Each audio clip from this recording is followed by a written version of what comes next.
Yes, I do. I almost got run over on my way with a bicycle, but I'm here. So now I know why it's not a good idea to cross against the red light here at St. George, because what happens, and you're not here, you're somewhere else, but if what happens if people cross against, which I always do, if there's no traffic, I go across. So there was no traffic, but there was a whole slew of people that went across, right? They were watching, and they had timed it so that they wouldn't get run over. But I came on my bike, and I didn't see what light was. So I figured it must have been a green light. So I started going, just as the car was just rushing right behind the crowd to get by, and there I was. So I stopped just on track, and everything is good. All right. But now I know that when people cross in mass, then other people think it's a green light. And therefore, if they're not watching, but the pedestrians should always beware. Okay, never mind. Okay, never mind. So we are going to do problem 3. I never saw such a unanimous vote. Do people vote twice? Or not? Don't even do that. Don't even think about it. Okay, so there were 29. Pretty good. So problem 3. Then I want to just, for fun, I want to go and correct my mistake from yesterday, which I did with you, but not with, by the time the camera was closed, I think Ola said, what do I do now? Okay, so I just want to go over that proof briefly, okay? Is there any outstanding issue? Is there some area that you're really not clear about? Like look at the learning objectives from this morning. Right? There are 5 learning objectives, I believe. One was how to, I don't know, I remember it. One was learning how to control a process when you're dealing with number of defects. You're no longer dealing with whether it's good or bad, which are defectives, but how many defects are there? And number of defects is Poisson. And that's sort of, it seems natural. I guess if you've been in the field, if you've been in the area a while, even not in quality control, but just generally in probability, you know that if you have a process, the time between arrivals is exponential and the number of arrivals is Poisson. I don't know if you've encountered that in any course that you have taken. And so the similar here thing is in space. The space between defects is exponential and the number of defects is Poisson. And Poisson has a nice property that the mean and the variance are the same, which means that the chart is very simple because it's the mean plus 3 times square root of the same thing, plus or minus. So that's that first learning objective. Is there any issue there? Yes. Okay. Yeah.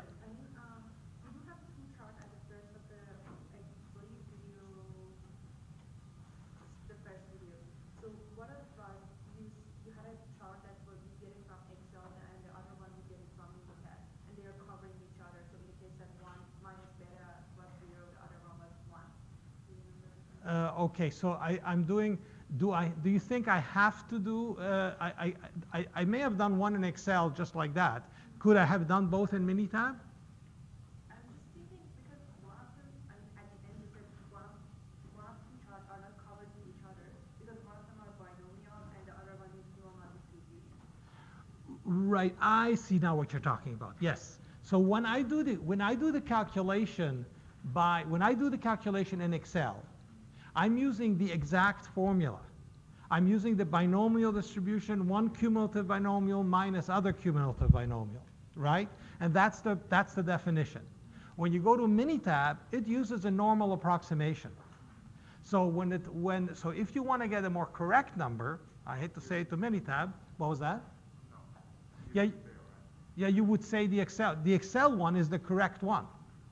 Now, it may be in many cases for depending on the parameters of the distribution, the two are close enough that it doesn't. When the number of the samples goes up, it's going to be covered each other. Right, then they will be okay. But if you have a small sample size, then the Minitab is kind of misleading from what I can see. Okay? Yeah. So I sort of have an ongoing contact a little bit with Minitab because of this course. I have a bit of not a salesperson connection, but he gets me if I have a technical question. Like I once thought that Minitab was wrong, and then I realized it was my mistake. Yes, go ahead. And in the video, sometimes you use the term per sample, sometimes you use per unit. That is kind of confusing. Okay, that is, what was that? Can you repeat the question? Yeah, the question is that sometimes in the videos I say per sample, and sometimes I say per unit. Okay, that's a very important distinction. Okay, it is a real distinction. And I think somewhere I have a picture where I have some gears. All right, I think the picture looks something like that. Okay. Yes, this is a sample, right? But you can look at it as a sample of 6 individual units, or you can look at it also as a unit, which has a number of defects. Okay, so you can look at the whole thing as one. Okay. So sometimes, depending what you're talking about, if we're talking about having, and so this, but this can only have, I could have maybe 2 defects here, and a defect here, and a defect there, and a defect there, and a defect there, and no defect there. So in this unit, I have 1, 2, 3, 4, 5, 6 defects. Right? I can look upon it like a unit, because ultimately everything is made out of atoms, right? So I can always split anything, right? But we can choose to talk about it as a unit, and then we'll collect several of these, okay? Or we can look upon it as a sample of 6 units. Yeah, that's why I feel confusing sometimes. Okay, but I mean, if you can nail me and say where I made a mistake, I think I'm all right. If you go back with this idea that you can look at, you look at it this way, you can look at it that way. You can look at it 2 possible ways. Okay, and I remember in the video, I think sometimes I drew that, and sometimes I removed the lines. And I said, no, now imagine that the whole thing is like 1. Okay. Does that help? Okay. So there was a question about, the beta calculated exactly as normal approximation, and there was this question with the sample and the units. When you get into defectives, units, defects, it becomes very important to keep your language straight, because it's easily confusing. But what I think of is, in this world, I could not have limit myself to one, like when I'm talking about defects, then I can have multiple defects on any one of these. Okay, then I know that I'm in the world of defects, not in the world of defectives. Okay, if I'm working on defectives, this only happens in defects. If I'm talking about defectives, then if this one is defective and that one is defective, I don't have ever a case when I look upon it like a unit. Because you cannot have 2, when you're talking about defective or not, you have 2 defective units in a sample of 6, and that's it. You can't look upon this like a whole unit, okay, without additional rules, right? So when I was talking about defectives, this confusion never came up. But when I'm talking about defects, then all of a sudden you can look upon them as 1 unit or look upon them as separate units. Okay?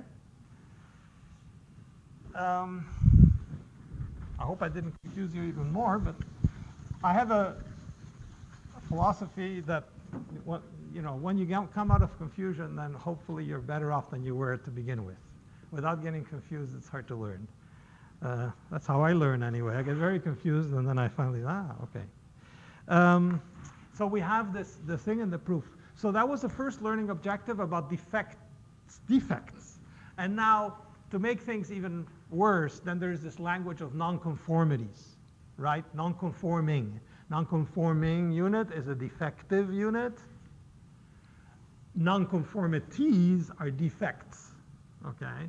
So I like to stick myself to defects and defective. If you can live with defects and defectives, I'll be happy within 9 days. Okay? People will talk about nonconformities and conforming units, but that's fine. Yes? Defective are units and defects are property of the unit. Correct. It's like a scratch. Can you repeat that? Yeah, the question was, so that there's a distinction between defective. A defective unit is just defective. The whole thing is no good, okay? Whereas a defect is a scratch, is a dent, is a blemish, okay? You can have many blemishes, right? There's no limit.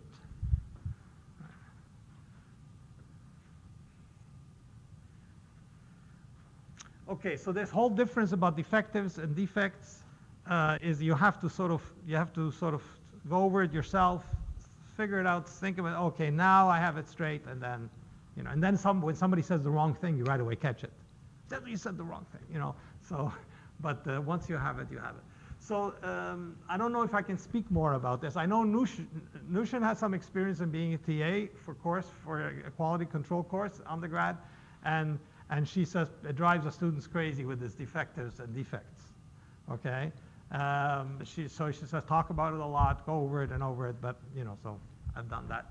I can do it again if questions come up. Is there any, okay, so the second learning objective was, I don't know if it was the second one. There was one there about varying sizes. Was that? Yeah, which one was the second one? The second one? Yeah. Determining the probability of false active.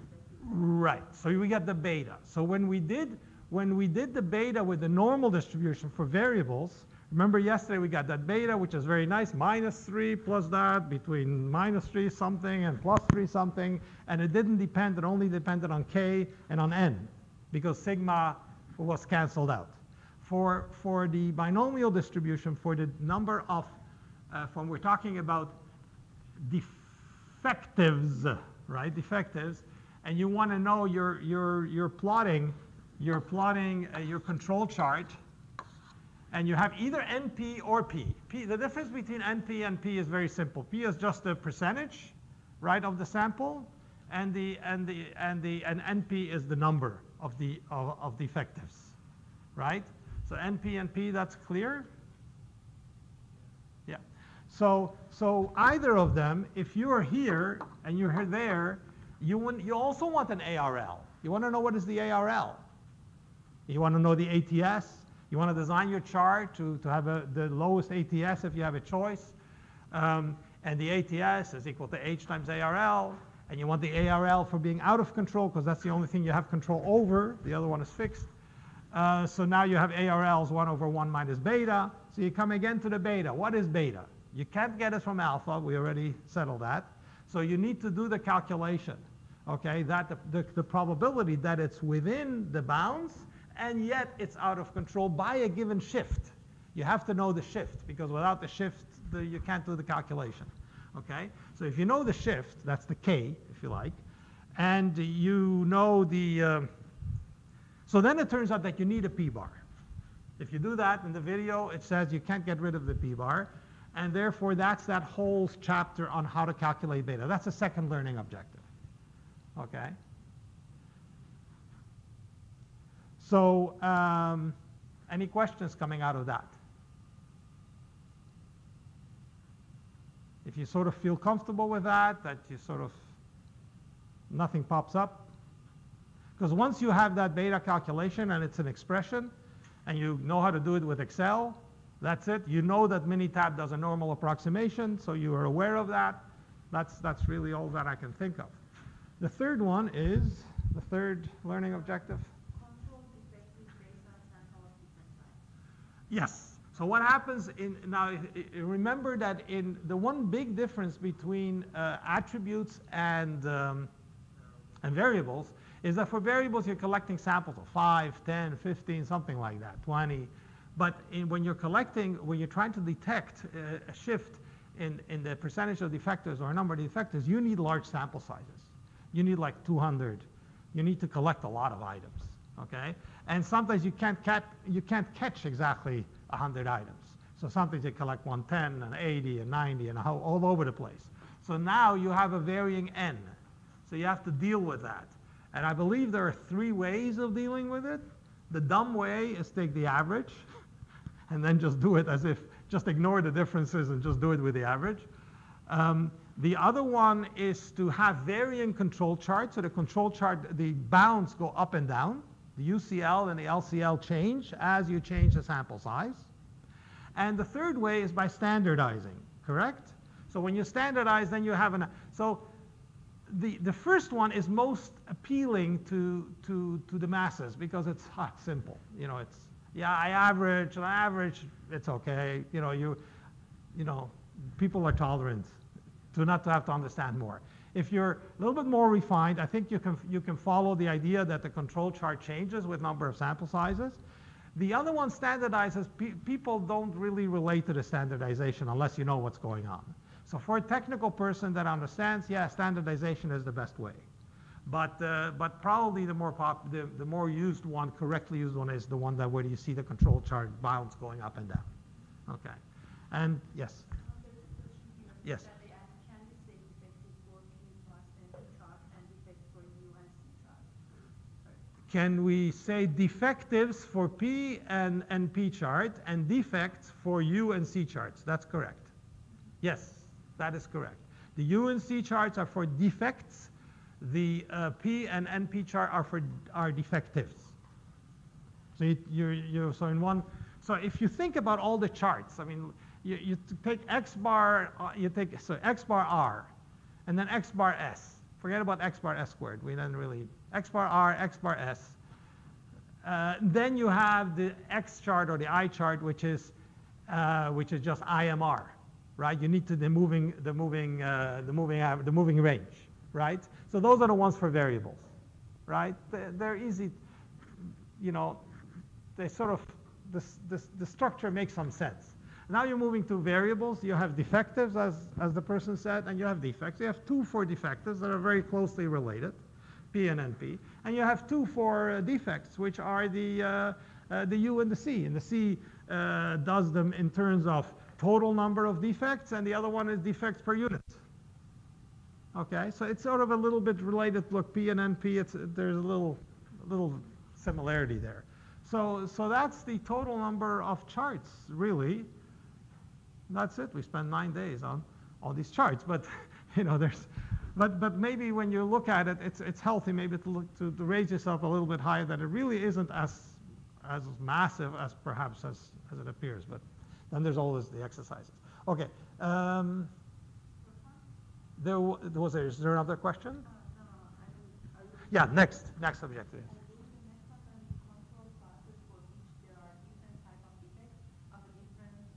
Right. So here we get the weights. You put weights on the various kind of defects. So you could have 3 or 4 or 5 different. Now there's something I want to mention is that in the textbook, they sort of tend to use 1, 10, 50. They have very standard weights. And I presume that's something in the quality industry that's sort of used. But I don't know that for a fact. I just want to tell you there's some way of, if you have weights, and any weights can be applied.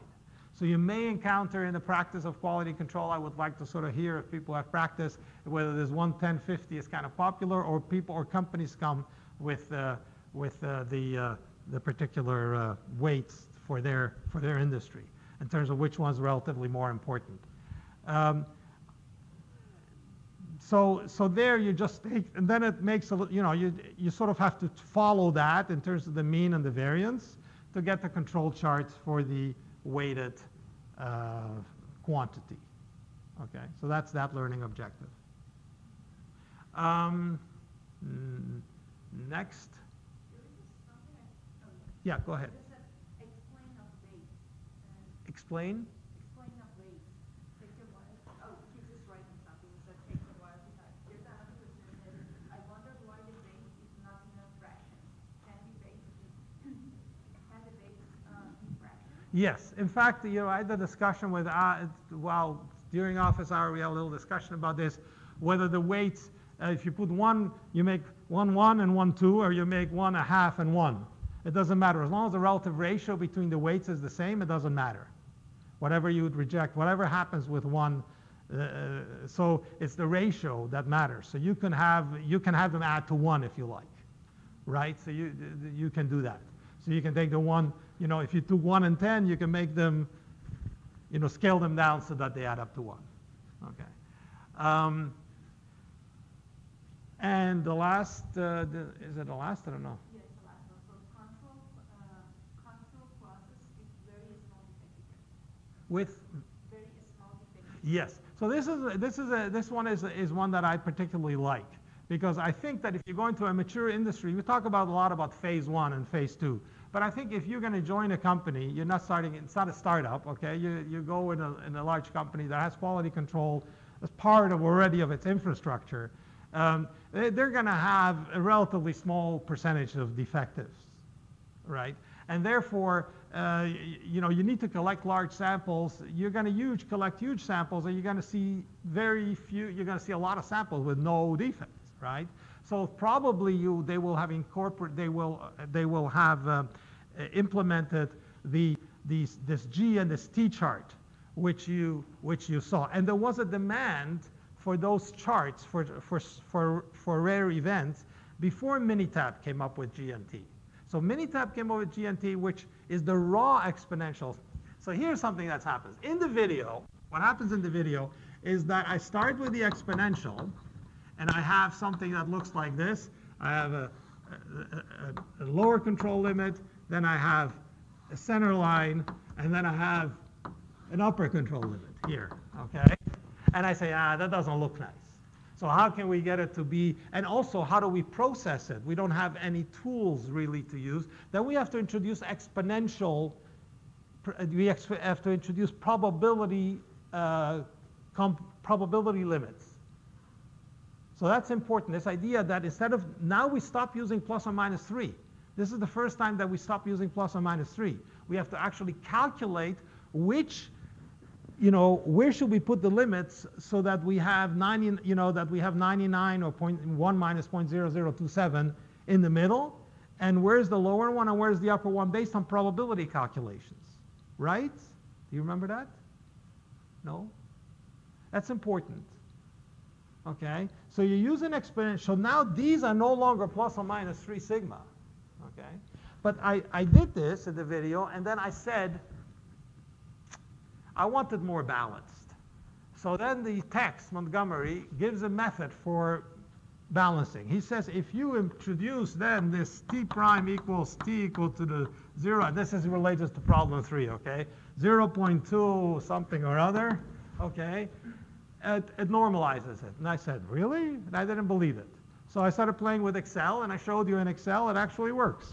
Okay, you do this transformation, and the numbers are normalized. And now they're normal, you have normal data, then you can use the IMR chart. Okay, and then we went and used the IMR chart. And that's what you need to do for problem 3. Okay? But then I go back to Minitab, and I said, I saw in Minitab rare event charts. Well, let's look at what Minitab has for rare event charts. Well, darn it, it's got this one.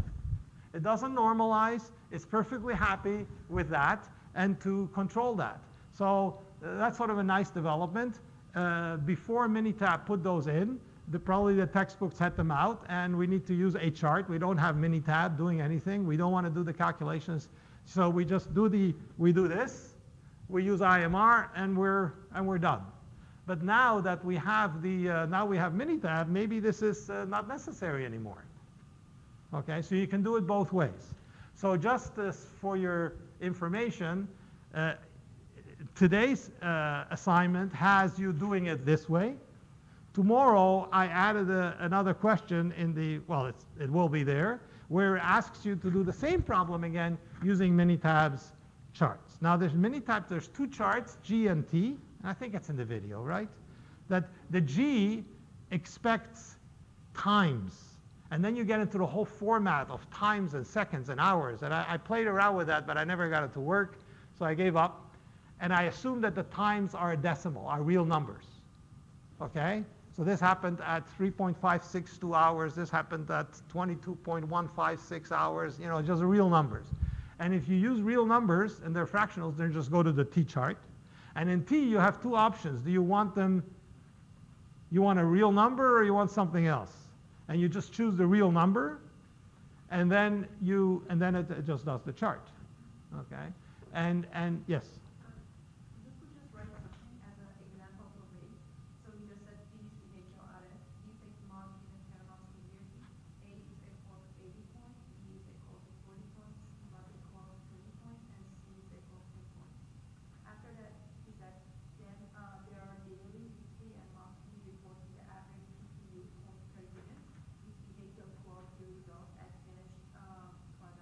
Is this Zuko? Yeah, okay. Hi, Zuko. Okay, so yeah, so we're going to get to the PP, we're going to get to all these capability indices tomorrow? I don't remember anymore. Whether, yeah, it must be tomorrow that we get into the capability indices. So just hold that. I'm going to hold commenting on that until you've done the capability indices. Is that okay? That, yeah, okay. Yeah. Because, so, yeah, so the second part of his question related to that, but the first part had to do with the weights, right? So what does he say about the weights? He just, right now he just said not capability, this is about control chart. Okay, what is it about control charts? Then I miss out. Question, it's more like he's sharing his. Yeah, so, oh yeah, so I would like to, yeah, so can you read slowly what he said about sharing his experience? Yeah. He just says finish behavioral audit, index mark in a term of severity, A equal 80 points, B equal 40 points, C1 equal 20 points, and C equal 10 points. Then there is a daily, weekly, and monthly report with the average PPU, points per unit, with behavioral quality result at the finished product. Oh, okay, thank you very much. I misunderstood. When I heard the when I heard something that sounded like a capability index, which it isn't, then, well, there is, anyway, that now I understand. So he wasn't talking about capability index at all. He was talking about his experience that they have different kinds of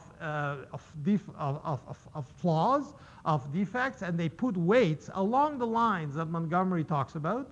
Okay, that you have like 40 and 10 and so on, and then you average them out, and then there's management standards that monitor the total parts per unit, which includes the defects of different types.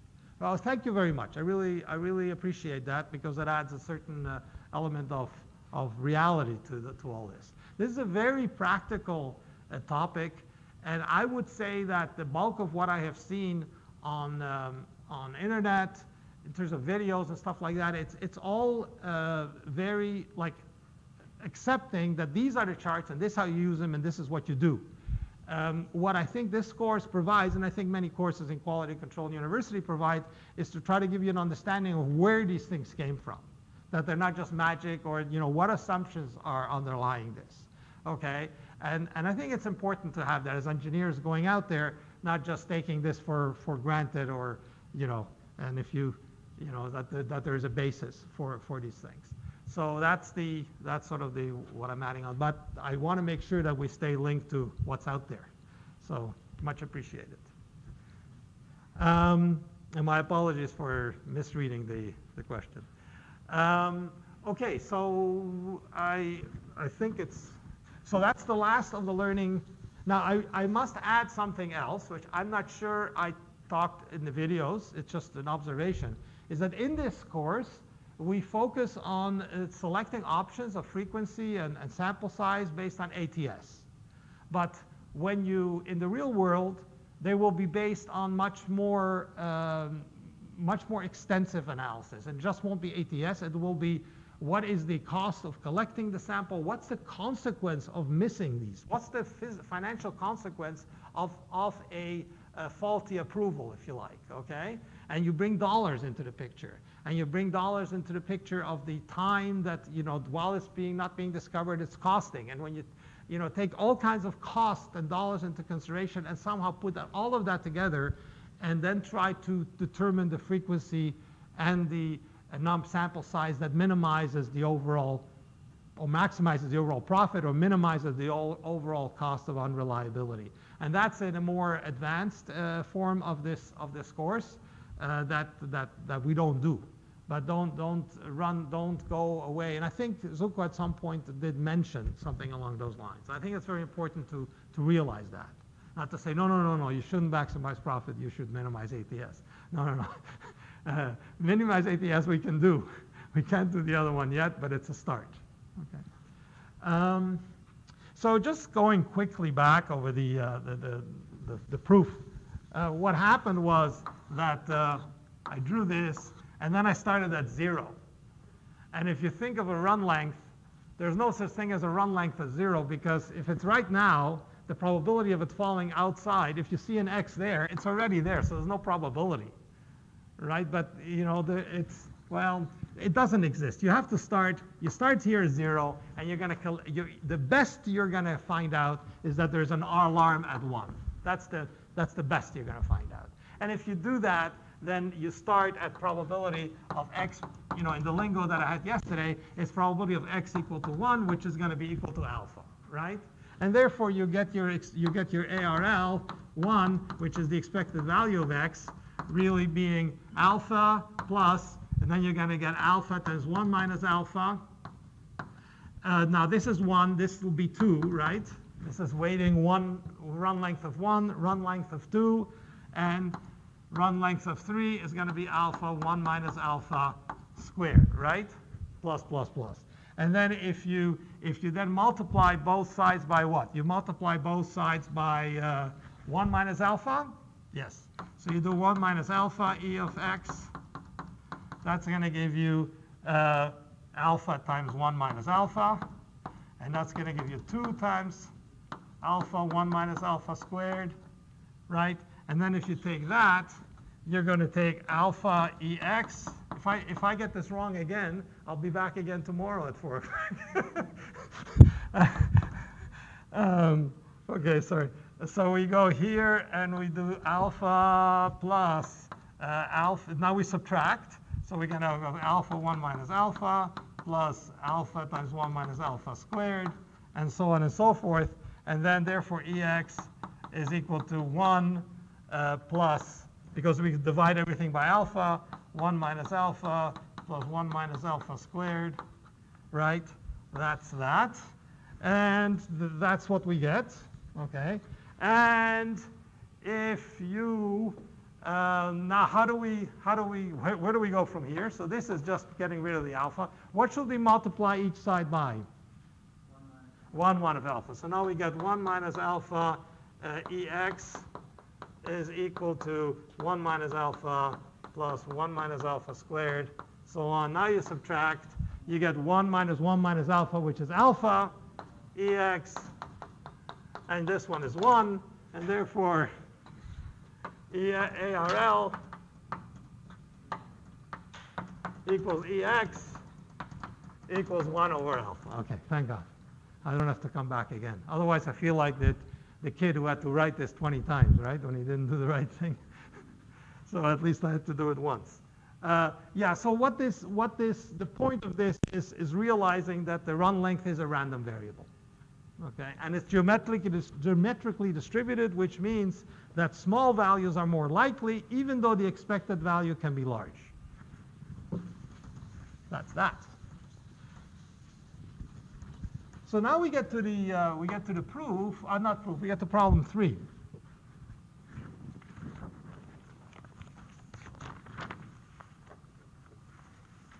Oh, sorry. Don't touch. Oh, it has to be there. Now I understand. That's me. That's my neck. That's my neck on the thing. Okay. We're talking about problem 3. So a manufacturing plant relies on critical equipment for its operations. Therefore, the equipment's failure causes severe production losses. The maintenance manager has recorded the equipment's time to failure in hours for the past 40 failures. The data is shown below. And because it's, okay, for example, the first time to failure is roughly 68 hours. The second to failure is roughly 372 hours, and so on. Note the time to failure measures the elapsed time between 2 consecutive failure occurrences of the equipment. So A, design a balanced control chart to monitor the time to failure of the equipment, assuming the time to failure is exponentially distributed. Hint, use the normal distribution approximation. Yes, correct. A chart for variability, MR, means, yeah, MR is not needed. They only want the I chart, the I chart, correct. The X or I chart. So is that was that the, okay, so the way you proceed with this is what you have to do is, I would do it you can do it either in Minitab, bring the numbers into Minitab, and then you can use a formula. Have you realized that you can use the formula within Minitab? You can either do it in Excel and then bring it in, but there's a formulas. Anybody here not know how to use formulas? You don't know how to use formulas. So you do if you look at that column, click on any column in Minitab, and it will give you an option for formulas. And then a window opens up, and then you can apply, you can add two columns, you can do all the operations in Excel, not as conveniently, not as flexible, but you can do everything. I think you can certainly do this. So you can then define T prime, and then you'll have normalized all of the T values. So using what the video says, and you can test it for normality. You can do a normal probability plot and a probability plot to check that it is in fact normal, or to the extent to which it isn't. Okay, you can note that. And now you have that, you can just apply an eye chart, just do the eye, and then see if there's anything out of control. I don't believe that for the particular data, did anybody find that there was a point out of control? Yeah, MR has one, but we didn't ask you to do the MR. So if you do the MR, yes, you can. So I did it. Yeah, I did it with Excel, and then one of the R goes. One of the MR values was removed. You just remove that one, okay? And now you have the. So what is the question? So you have now the balance control chart. It'll be the eye chart. Right? You can do it by hand, or you can do it not by hand. You can do it with Excel, or you can do it in Minitab. You can do it by hand too, if you like. You can do it in Minitab. So you realize, by the way, just as an aside, that if you don't have a computer in front of you and you give a test in this subject matter, you can be spending all 3 hours on doing nothing but adding and just spending on your calculator, right? So I didn't want the course to be that way. I had a headache if there would be so many that we couldn't accommodate in the ECF, but we can accommodate. So that's A. Any question about A? Does that take care of A? Is there any question about A that I may have missed from the, how many students are there? 14. Okay. So are we okay? Yes, please. So just to remove that point on.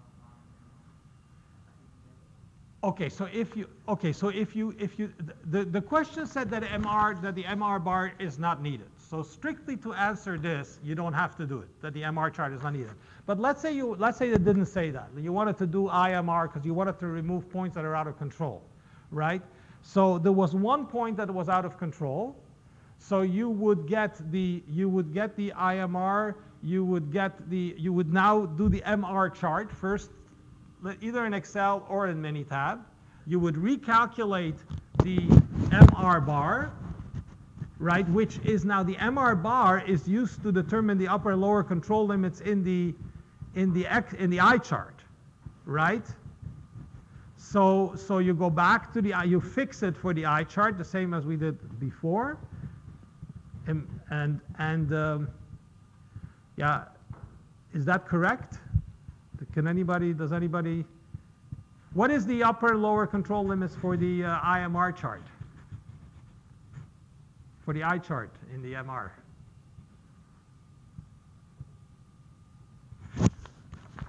So we have eye chart, X or R chart, X chart, or R chart, or I chart, sorry. So it is.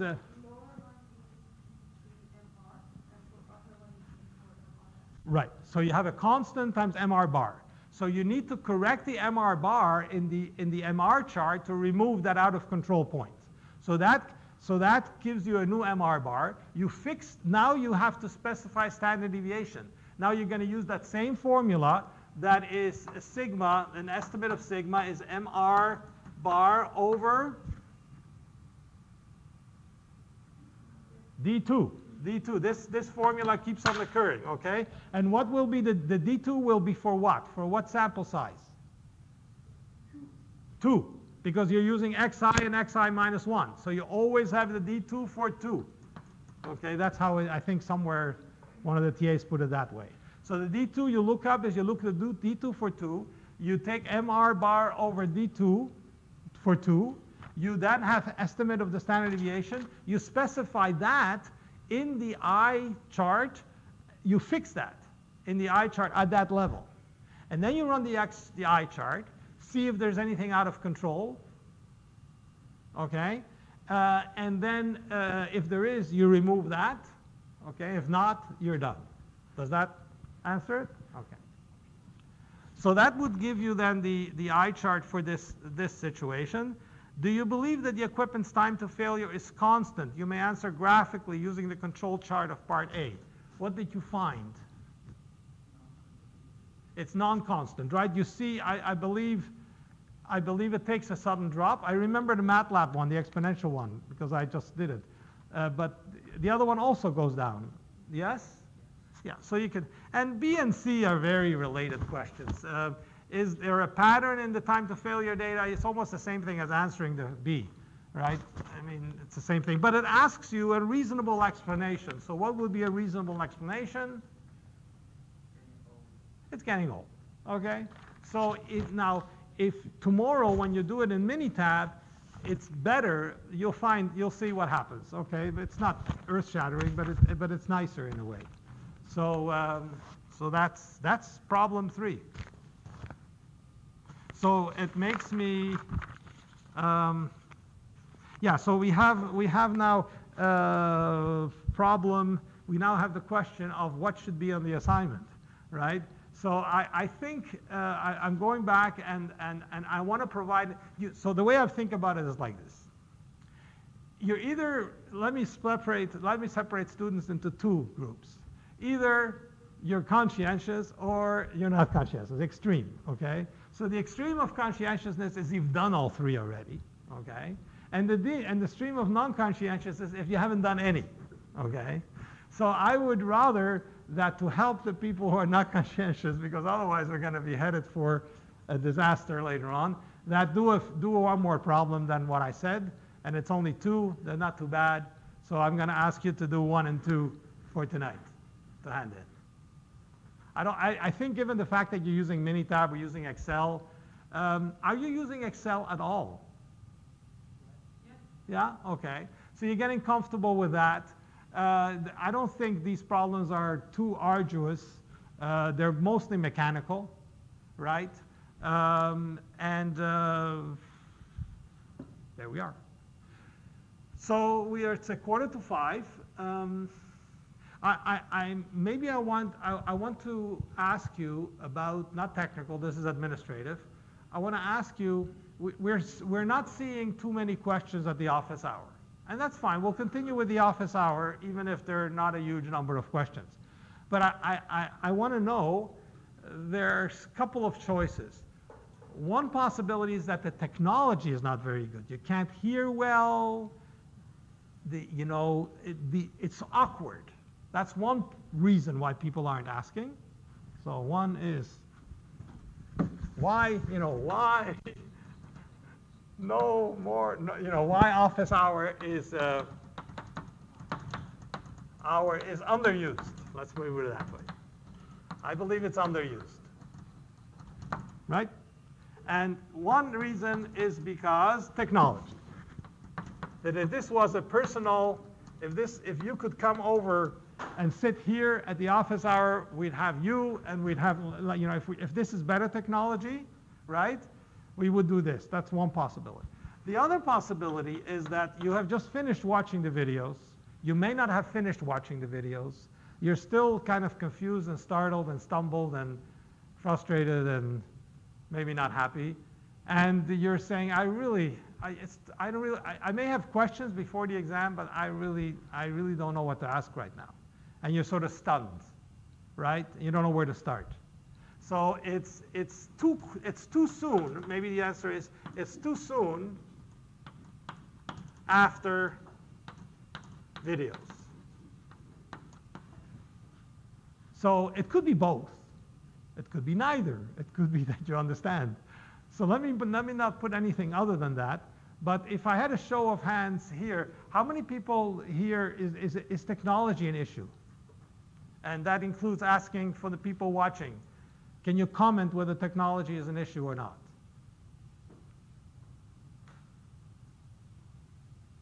No? Okay. So good.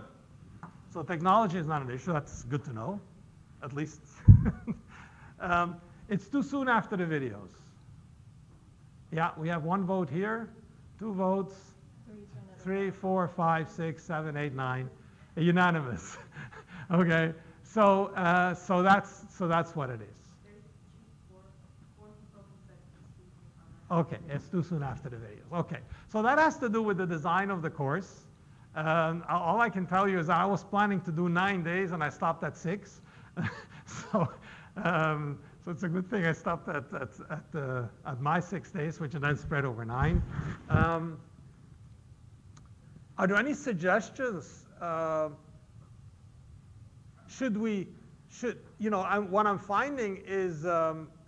I'm finding is that the tutorial, but yet at the tutorial time, I also opened for questions, right? And the questions aren't there yet either. So it's the same thing? Okay. So just those would be your suggestions, is that postpone the office hours and the pool. The office hours and the? And the pool, like the one that 2 weeks, yeah. Postpone it. Yes, sir. The postpone. Okay, so we have moved the tutorial as late in the day as possible. Okay, because there aren't a huge number of problems.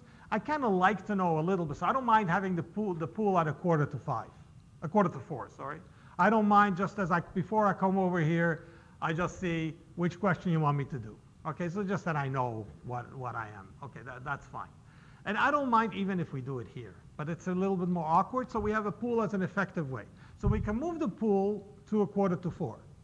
Okay. You said while keeping the tutorial time. Well, While keeping the tutorial time.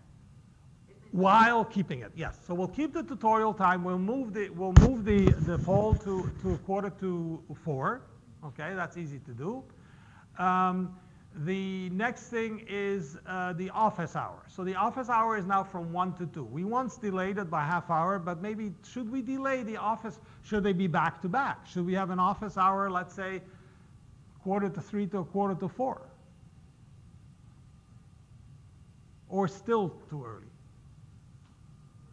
And now the office hour does not have to necessarily be on the day. It can be an office hour where we're dedicated to the day before. Does that help? Or because it's 9 days, no matter what you do, it's the box is too small. Yeah. Okay. Should we move? Okay. So the question is, and we have 3 more days to go, and. Are you using Piazza at all? No? Okay, so I look at Piazza now and then. Okay, I think I see people are answering each other's questions to an extent. And I look on there as well. If I see something that I can immediately clarify with something, I'll do that. I now discovered that when it sends me an email on the digest, I can answer the email and it goes automatically to Piazza, which is nice. So I can do that. I can become more active in Piazza. What should we do with the office hour? Zuko does. No, okay. So should we leave it between 1 and 2 and you know it's there in case you have a question, that's the place, and if there's only 5 or 6 questions, so be it. Okay? It's there. Okay? So the only thing that we're doing is we're postponing the pool, and that's what does that do?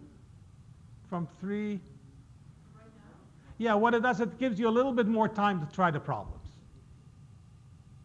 Right? Sorry, someone asked, can you email to send question only Piazza? What? Use email to send questions? I don't know. Oh, I don't know. No, I think as a student, my guess is that as a student, you have to go to Piazza. But as the instructor, it gives me do you get a digest of what? Oh, you get digest. I can set it for myself every 4 hours, I think. Okay. And can you then, if somebody makes a comment and you have something to say, can you also send from email? Okay, because look in the message, because in mine it says send email, and then then it says something. Anyway, that's a minor that's a minor thing. Yeah, maybe look at that. That's convenient, okay? What else said, what if we just put the office hours for 2 to 3 here? If it's 6 of these avenues and the other, I'd rather leave it where it is.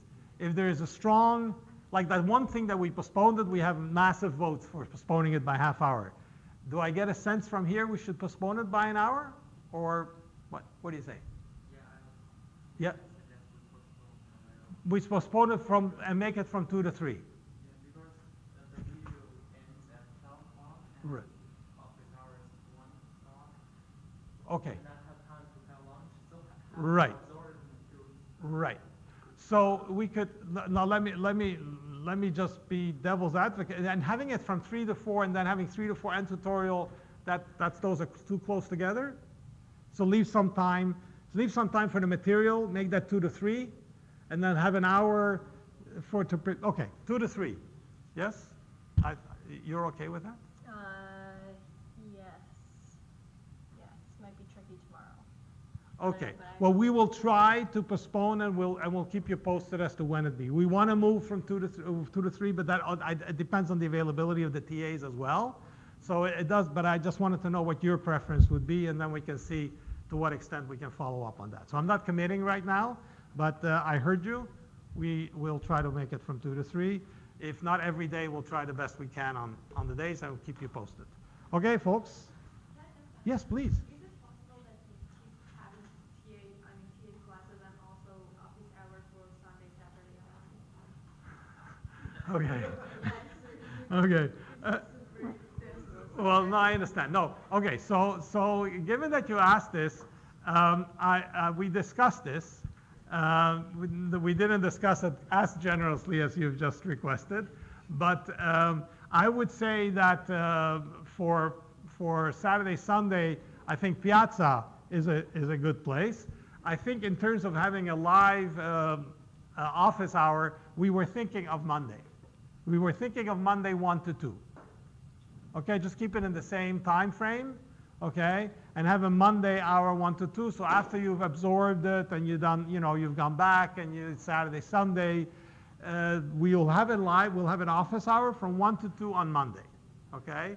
I was gonna wait for you people to ask, and then we can't do that for Saturday, Sunday, but we can certainly do with Piazza, okay? Thank you.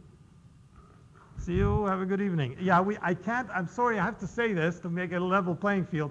There's quite a few of you who then come right after class, so the people here, and ask me things. To keep a level playing field, I can't do that, all right? Those are the instructions, policy, University of Toronto policies. So I'm glad to go for coffee or something where we can't talk about work, but you have other things to do. Okay.